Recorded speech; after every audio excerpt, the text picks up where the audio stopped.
આજની રાત્રે બનનારું શાક ઘરમાં ધનપ્રવાહ લાવતું ગુપ્ત રહસ્ય ભાગ 1। મિત્રો, આપણા જીવનમાં દરેકને એક ઈચ્છા હોય છે કે ઘરમાં સુખ શાંતિ રહે, પૈસાની કમી ક્યારેય ન પડે, પરિવારના બધા સભ્યો આરોગ્યમય રહે અને ઘરમાં હંમેશા સમૃદ્ધિનો પ્રવાહ વહેતો રહે।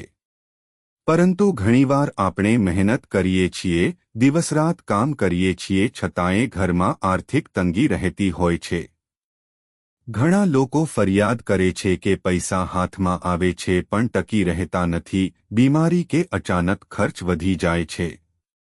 ત્યારે આપણા ઘરના મોટા લોકો, દાદી નાની, કાકા કાકીઓ કે વડીલો આપણને એક જ વાત કહે છે, બેટા, ક્યારેક પરંપરાઓ અને માન્યતાઓનું પાલન પણ કરવું જોઈએ। હા મિત્રો, આ પરંપરાઓ માત્ર અંધશ્રદ્ધા નથી, એ આપણા પૂર્વજોનો અનુભવ છે, જીવનનો સાર છે। ખાસ કરીને અમાસની રાત્રે કેટલાક ખાદ્ય પદાર્થો અને ખાસ શાકનું બનાવવું ખૂબ શુભ માનવામાં આવે છે। એવું માનવામાં આવે છે કે આ રાત્રે બનેલું શાક માત્ર ભોજન નથી, પરંતુ તે એક આશીર્વાદ છે જે ઘરને દોલતથી ભરવા શક્તિ ધરાવે છે। અમાસ અને ખોરાકનું રહસ્ય। અમાસ એટલે ચંદ્રનો અભા। આ દિવસને આધ્યાત્મિક રીતે અંધકાર અને પ્રકાશ વચ્ચેનું સંતુલન માનવામાં આવે છે। એક બાજુ અંધકાર હોય છે, પરંતુ બીજી બાજુ દીવાના પ્રકાશથી આપણે જીવનને ઉજળું બનાવીએ છીએ। આપણા શાસ્ત્રોમાં ખોરાકને ખૂબ જ પવિત્ર માનવામાં આવ્યો છે। જે ખાઈએ છીએ એ જ આપણા વિચારોમાં, આપણા જીવનમાં અને આપણા ઘરના વાતાવરણમાં પ્રભાવ પાડે છે। એટલે જ અમાસની રાત્રે ખોરાકનું ખાસ ધ્યાન રાખવું જોઈએ। આજની રાત્રે જો તમે ઘરમાં કોળાનું શાક, ચણાનું શાક અથવા મેથીનું શાક બનાવો તો એ શાક માત્ર શરીરને પોષણ આપતું નથી, પરંતુ વાસ્તુ અને જ્યોતિષ પ્રમાણે તે ધનપ્રવાહ, આરોગ્ય અને સુખ સમૃદ્ધિ પણ લાવે છે। કોળાનું શાક ઘરને દોલતથી ભરનારું। સૌથી પહેલા વાત કરીએ કોળાના શાકની। ભારતીય પરંપરામાં કોળું ખૂબ જ શુભ માનવામાં આવે છે। કોઈ પણ નવું કામ શરૂ થાય ત્યારે, પૂજા કે યજ્ઞ થાય ત્યારે, લગ્ન કે નવા ઘરમાં પ્રવેશ થાય ત્યારે કોળાને અવશ્ય સ્થાન આપવામાં આવે છે। વાસ્તુશાસ્ત્ર કહે છે કે કોળામાં એક ખાસ શક્તિ છે, એ નકારાત્મક ઉર્જાઓને દૂર કરે છે અને ઘરમાં સકારાત્મકતા વધારે છે। તેથી જ આજે પણ ઘણા ઘરોમાં દરવાજા પાસે લાલ રંગનો કોળો લટકાવવામાં આવે છે, જેથી દુષ્ટ શક્તિઓ દૂર રહે।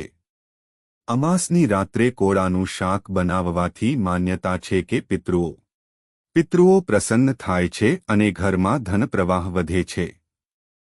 ખાસ કરીને જો કોળાને ચણા કે દાળ સાથે બનાવવામાં આવે તો એ વધુ પવિત્ર માનવામાં આવે છે। મેથીનું શાક આરોગ્ય અને સમૃદ્ધિનું પ્રતીક। હવે વાત કરીએ મેથીના શાકની। મેથીનો સ્વાદ થોડો કડવો હોય છે, પરંતુ એ જ કડવાશ શરીરમાંથી ઝેર દૂર કરે છે। આયુર્વેદમાં મેથીને આરોગ્ય માટે અતિશ્રેષ્ઠ માનવામાં આવે છે। અમાસની રાત્રે મેથીનું શાક બનાવવાથી ઘરના સભ્યો આરોગ્યમય રહે છે। આરોગ્યમાં સમૃદ્ધિ હશે તો ધનપ્રવાહ પોતે જ વધે છે। વાસ્તુ દ્રષ્ટિએ મેથીને શીતળતા લાવનારું માનવામાં આવે છે। મેથી ઘરમાં શાંતિ લાવે છે, ઝઘડા ઘટાડે છે અને ઘરનું વાતાવરણ સકારાત્મક બનાવે છે। ચોળાફળ કે ગુવારનું શાક અટકેલા પૈસા ખુલનાર। ચોળાફળ કે ગુવારનું શાક અમાસની રાત્રે બનાવવામાં આવે તો અટકેલા પૈસા મળવા લાગે છે। ઘણીવાર લોકો કહે છે કે પૈસા ક્યાંક અટવાઈ ગયા છે, ઉધાર આપેલો પૈસા પાછો નથી મળતો, વેપારમાં રોકાણ ફસાઈ ગયું છે, તો આવા સમયે આ શાક ખાસ શુભ માનવામાં આવે છે। પૌરાણિક માન્યતા। એક વાર એક ગરીબ સ્ત્રી હતી। તે રોજ મહેનત કરતી પણ ઘરમાં ક્યારેય પૈસા ટકતા નહોતા। એક દિવસ એક સાધુએ તેને કહ્યું કે અમાસની રાત્રે તું કોળાચણાનું શાક બનાવીને પિતૃઓને અર્પણ કર। સ્ત્રીએ એમ કર્યું। થોડા જ સમયમાં તેની ઘરમાં સુખશાંતિ આવી ગઈ, પૈસા ટકવા લાગ્યા અને તે સ્ત્રીના બાળકો પણ સફળ બન્યા. આ કથા આજે પણ ગ્રામ્ય વિસ્તારોમાં મોટી શ્રદ્ધાથી સાંભળવામાં આવે છે.